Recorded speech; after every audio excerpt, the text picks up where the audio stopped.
Shabbat Shalom. According to rabbinic legend, Sarah dies of a broken heart.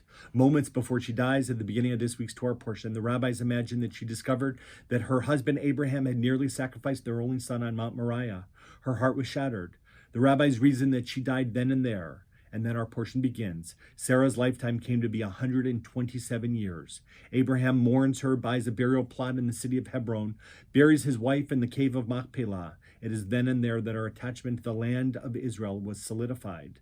127 is the age that Sarah died, but the text says she died at 127. The wisdom of a 100-year-old, the beauty of a 20-year-old, and the innocence and wonder of a 7-year-old. Rashi makes a strange comment on the seeming unnecessary phrase, the years of Sarah's life. He says that years is repeated to indicate that all of her years were good. And then Abraham dies in this portion, and we are told that Abraham breathed his last breath and died at a good age, old and satisfied.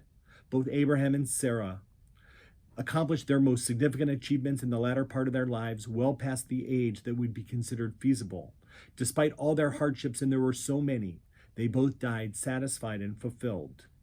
My dear friend, Rabbi Aaron Penkin, who died far too young 9 years ago, wrote about this parsha.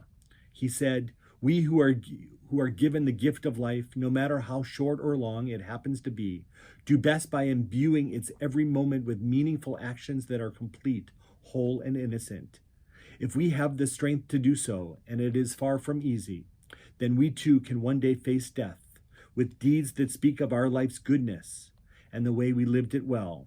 Any steps we take along this path will help us grow to be more like Abraham and Sarah, not perfect, but worthy of being remembered." So maybe the message is to have the wisdom of a 100-year-old, the beauty and vitality of a 20-year-old, and the innocence of a 7-year-old. Shabbat Shalom.